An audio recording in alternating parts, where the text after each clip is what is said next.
yan guys, yan na po yung kinakarga namin. So yun pong coal po yung karga ng barko na yun. So ayan, nakargahan na rin po kami. Dalhin na rin namin dun sa sa Kipco school. So mga 2 hours lang kami dito. Ang bilis lang ng diskarga. Siguro pagkatapos nito balik agad kami dito. Makabalik siguro kami sa isang araw, mga 4 na bisis, 2 sa araw, 2 sa gabi.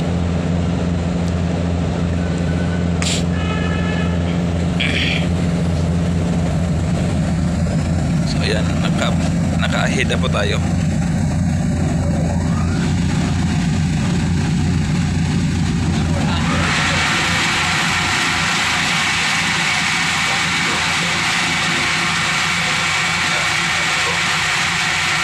Dali Arapos Cristina. So yung barkong isang nakasalubong namin, sila po yun kanina nandito. 2 hours na master ko. 2 hours na? 2 hours na? Oh, lasay. So balik 2 hours na kami dito guys. So yung barko na nakasalubong natin isa, yan. So sila po yung inaano namin kanina dito. And sila naman yung sa amin, poli. So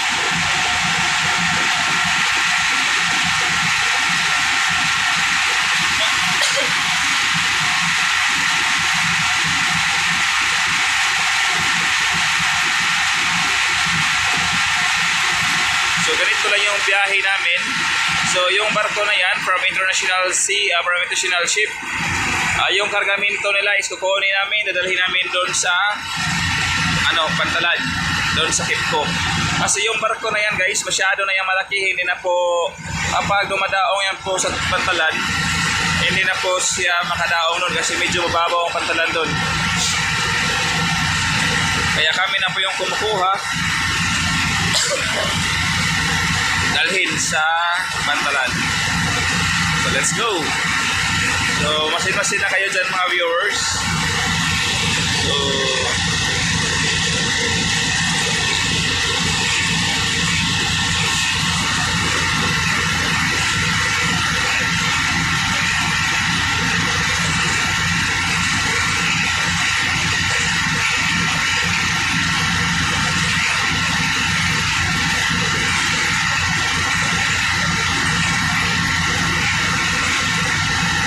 grabe ang laki ng barko na yan guys.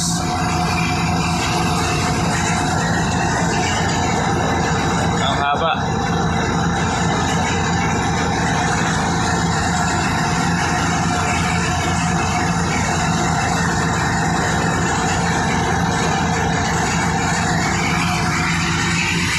So let's go. Yung Cristina, napunta na rin po sila doon.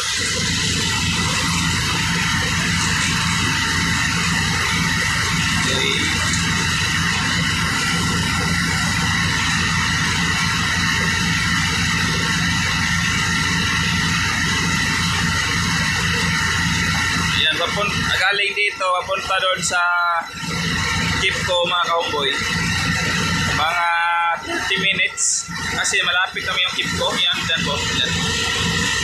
So yan po yung Kipco guys.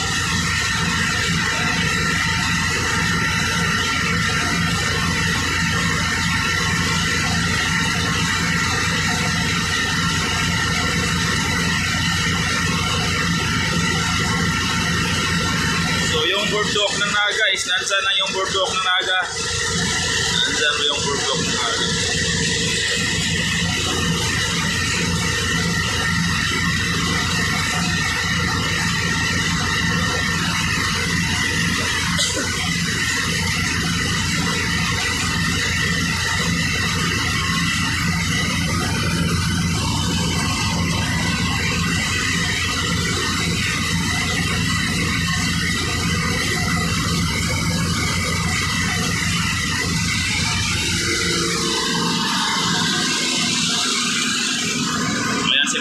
Siya po yung trati mo. Midship na partner. Midship. So ayan po yan, Nepalo. So kapag naka-steady yung barko is ayan. Giveaway. Port side.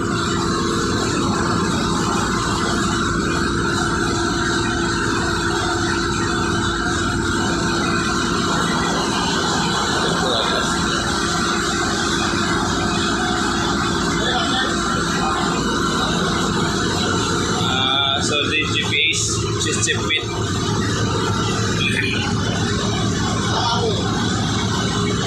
So GPS tracker. Kaya asa matalapit ron chip mo ka na nag-grade. Nya asa matalik ko.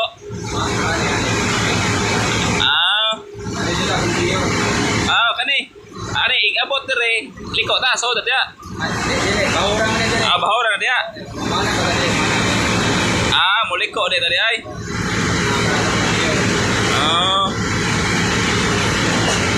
No. Abot sundon re padong dire. Ni ani dita dire. Ani. Okay libre na ni basta kani libre na ni dire.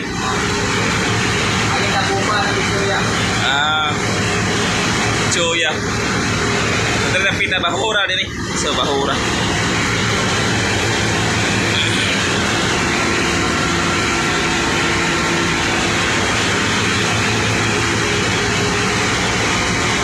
Asa man si Victoria dire chip, pakita chip.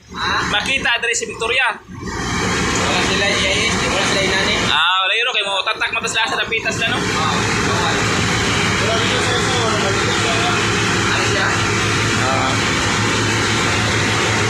Ayan guys, si Chip.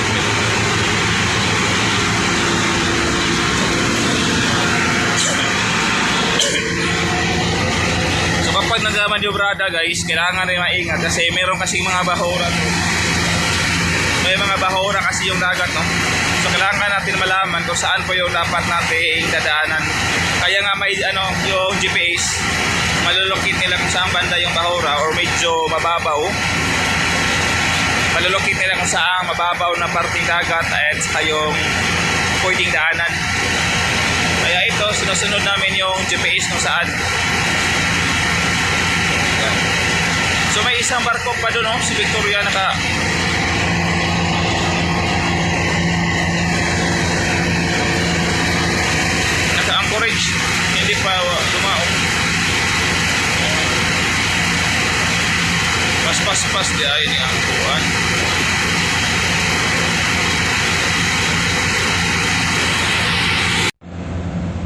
So yan guys. So dyan kami bibitching dyan sa conveyor na yan. So dyan kami so mga 20 meters na lang yung pagitan.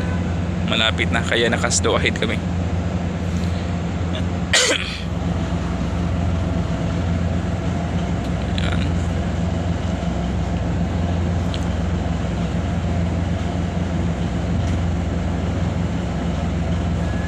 Lumiliko na po yung barko. Unti-unting lumiko.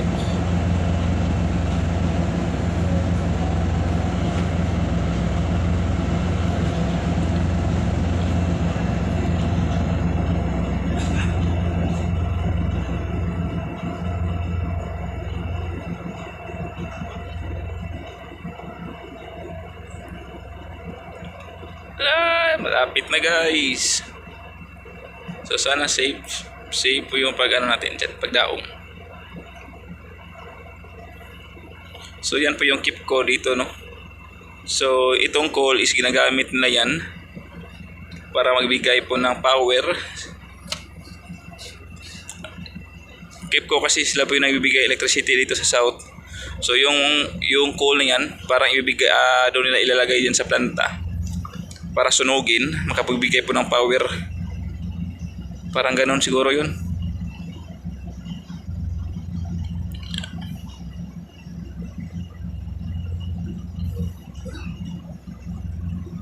Malapit na guys.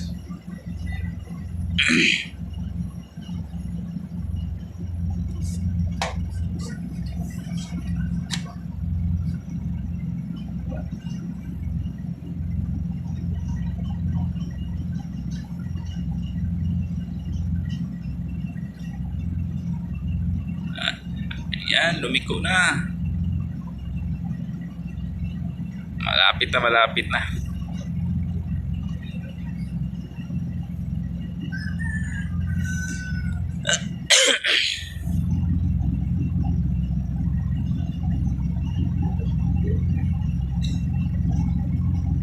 Midship.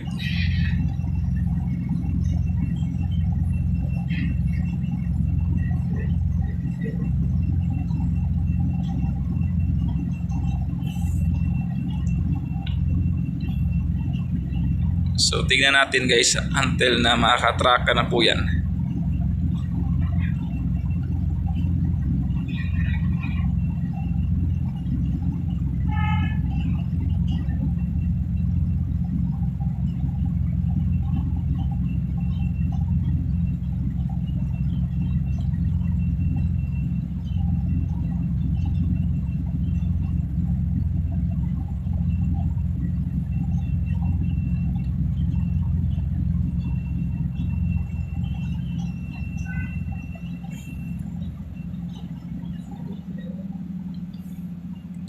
Yan, malapit na po. Wala!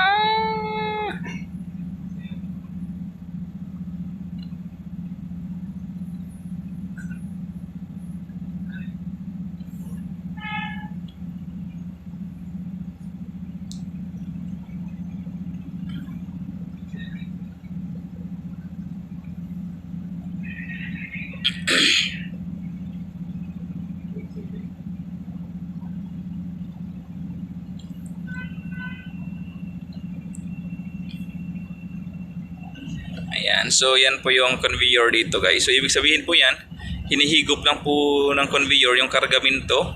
Yung coal na yan, hinihigop. So kaya mas mabilis po yung proseso. Doon po yung conveyor, nasa ano. Ayan, patikita po tayo sa pantalan nila.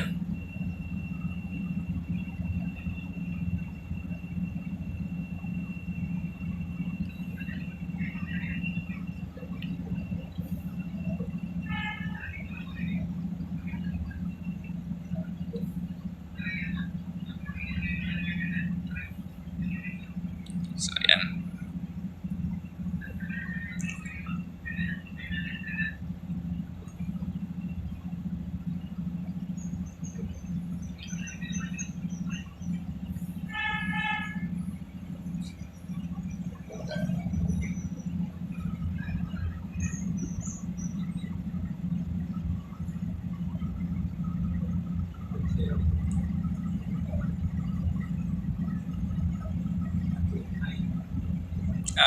May mga nakalagay na mga pinder yung mga homeboy.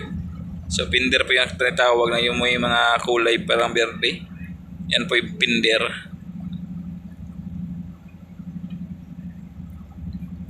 At saka doon sa unahan, magtatapo na po sila ng giya.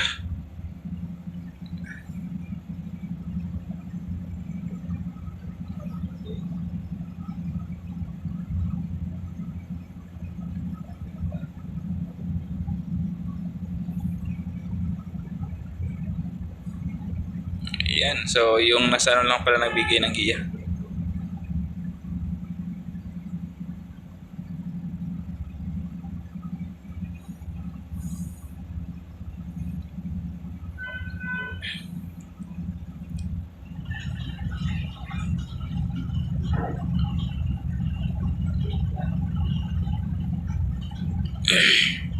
So, ayan. Nakalagay na po yung lubid guys. Makikita nyo. Sa doors po yan.